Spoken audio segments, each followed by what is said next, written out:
Shalom sahabat RPKM yang diberkati oleh Tuhan, puji nama Tuhan. Kembali kita bersama-sama akan diberkati dengan kebenaran firman Tuhan melalui program RPKM, Renungan Pengajaran Kata Ros Ministry. Saya sapa kita semuanya, salam dalam kasih Kristus Yesus Tuhan kita hidup. Dalam segala kemuliaan, segala hormat, pengagungan bagi Tuhan kita, Yesus Kristus, Tuhan yang mengasihi kita dengan kasih-Nya yang sempurna. Puji Tuhan. Saya berdoa dan berharap semua kita, sahabat RPM, berkati Tuhan senantiasa hidup dalam berkelimpahan dan selalu bahagia. Haleluya. Baik Bapak Ibu, Saudara, sahabat RPKM, dalam kesempatan yang berbahagia ini kembali kita diberkati dengan kebenaran Tuhan dengan tema orang benar pasti bahagia. Orang benar pasti bahagia. Wow, siapa yang tak mau bahagia? Pasti setiap kerinduan siapapun dia, supaya dia menjadi orang yang berbahagia. Baik dalam keluarga yang berbahagia. Dalam kehidupan kita pasti merindukan kebahagiaan, menginginkan kebahagiaan. Bukan saja kita, terlebih Tuhan menghendaki supaya setiap anak-anaknya mengalami kebahagiaan. Mari kita baca satu firman Tuhan yang diambil dari kitab Amsal 20 ayat 1 sampai 30. Amsal 20 ayat 1 sampai 30. Silakan Bapak Ibu membaca ayat itu secara keseluruhan. Saya akan membaca khususnya ayat yang ke-7. Amsal 20 ayat ke-7 berkata demikian. Orang benar yang bersih kelakuannya, berbahagialah keturunannya. Apalagi orang benar yang bersih kelakuannya, berbahagialah keturunannya. Kalau kita perhatikan Amsal itu dikatakan orang yang benar, berarti orang benar, bersih kelakuannya, dikatakan dampaknya berbahagia. Yang berbahagia bukan saja dia, tapi keturunannya pun berbahagia. Berarti dari orang tua ke anak-anak, dari anak-anak ke cucu dan ke cucu, dan semuanya berbahagia. Jadi itu betapa pentingnya kita melihat kebenaran ini, bagaimana kita supaya bisa bahagia adalah mereka adalah orang benar.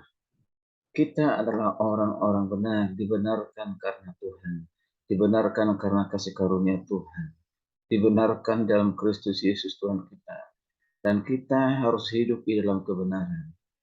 Orang yang bahagia adalah orang yang hidup dalam kebenaran. Apa itu kebenaran? Kebenaran tidak lain adalah firman itu sendiri. Mari kita lihat bersama-sama Bapak Ibu Saudara sahabat RPKM yang diberkati oleh Tuhan. Manfaat firman Tuhan bagi orang percaya seperti dikatakan dalam 2 Timotius 3 ayat 16. Paulus mengatakan kepada Timotius anak rohaninya sedemikian, yaitu inilah manfaat firman Tuhan. Untuk apa? Untuk mengajar, untuk menyatakan kesalahan, untuk memperbaiki kelakuan, dan untuk mendidik orang dalam kebenaran. Nah, ketika seseorang tinggal di dalam firman Tuhan, kuasa firman tersebut akan bekerja secara dahsyat dan luar biasa. Mengajar dia untuk menyatakan kesalahannya. Ketika dia melakukan kesalahan, firman Tuhan menegurnya sehingga dia mengakui kesalahan itu. Ditegur oleh firman Tuhan. Katakan lagi, memperbaiki kelakuan kita, sifat-sifat kita yang lama, sifat-sifat kita yang jauh dari terang firman Tuhan, atau sifat-sifat yang masih duniawi. Dengan mendengarkan firman Tuhan, sifat kita akan dirubah, kelakuan kita akan dirubah. Dan dikatakan mendidik sehingga karakter hidup orang kita ini semuanya tidak lagi sama seperti sebelumnya, bukan lagi seperti orang dunia, dari Tuhan. Bukan lagi seperti orang-orang kafir yang tidak mengenal Tuhan. Dengan firman Tuhan, kita di hidup ini terus diperbaharui, makin diubahkan dari hari ke hari, sehingga kita memiliki kepekaan rohani. Semakin kita bertambah-tambah panca indera kita dengan firman Tuhan, terlatih dengan mendengar dan melakukan firman Tuhan. Seperti dikatakan dalam Ibrani 5 ayat 12, terlatih untuk membedakan yang baik daripada yang jahat. Masih Tuhan. Ketika kita sudah terlatih membaca, merenungkan, melakukan kebenaran firman Tuhan, maka kita memiliki satu kepekaan yang luar biasa, sehingga kita juga terlatih untuk membedakan mana yang baik, mana yang buruk, dan juga mana yang jahat.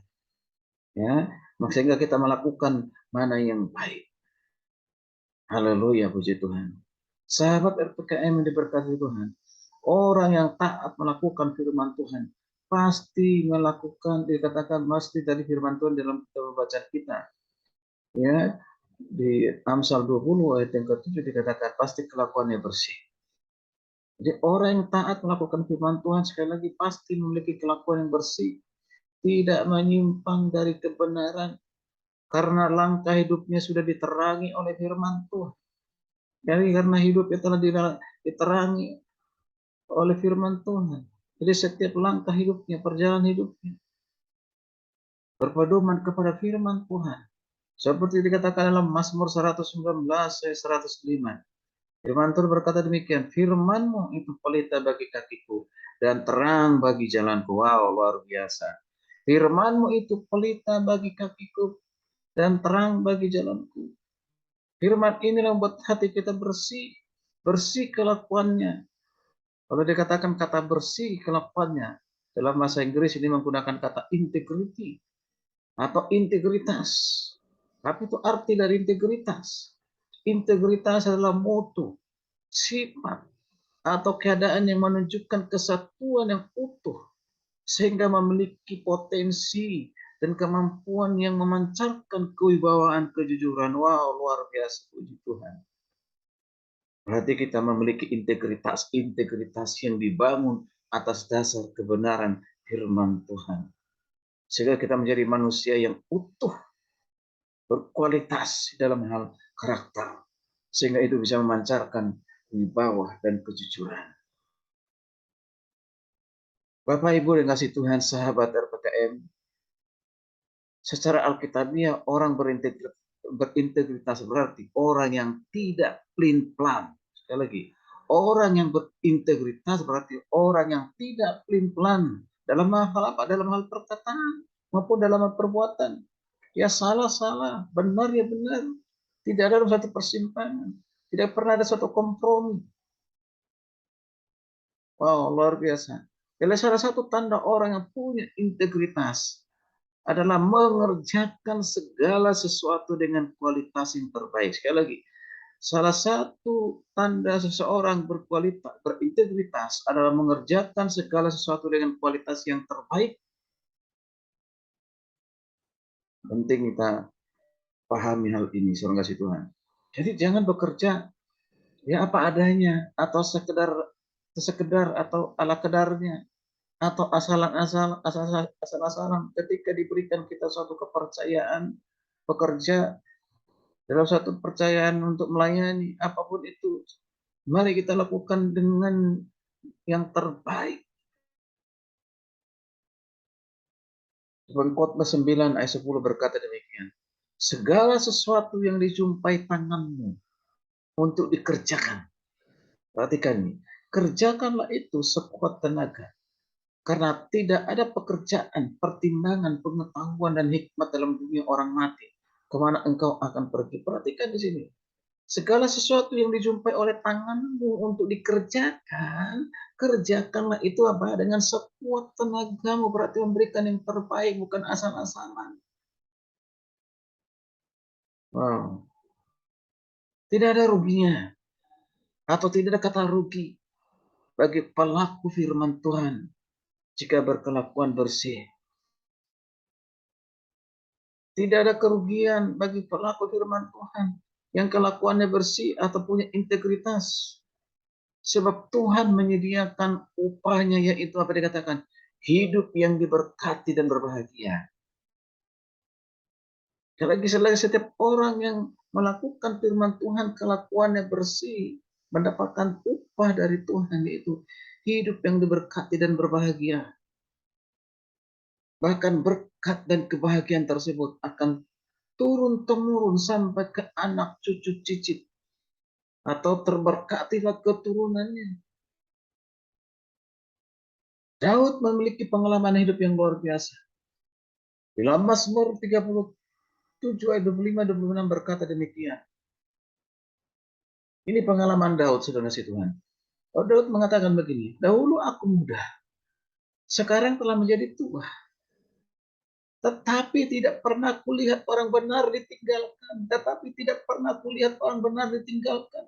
atau anak cucunya meminta-minta roti. Tetapi tiap hari ia menaruh belas kasihan dan memberi pinjaman, dan anak cucunya menjadi berkat, dan anak cucunya menjadi berkat. Puji Tuhan, haleluya, luar biasa. Jadi dari orang tua, anak, cucu, cicit semua diberkati oleh Tuhan. Kalau dimulai dari orang tuanya, keluarganya, itu hidup dalam firman Tuhan, kelakuannya bersih. Haleluya, puji Tuhan. Sahabat RPKM yang dikasih Tuhan, di akhir dari renung ini saya menyampaikan, orang yang berkelakuan bersih adalah orang yang punya integritas. Sekali lagi, orang berkelakuan bersih adalah orang yang punya integritas. Kalau kelakuannya bersih, dia berintegritas, maka dikatakan pasti bahagia. Intinya, orang benar pasti bahagia. Haleluya. Puji Tuhan, kiranya renungan ini boleh menjadi berkat, teguran, motivasi, dorongan bagi kita, supaya kita menikmati kebahagiaan bersama dengan Kristus. Shalom, Tuhan Yesus memberkati, selamat bertemu di renungan selanjutnya. Salam sehat buat kita semuanya.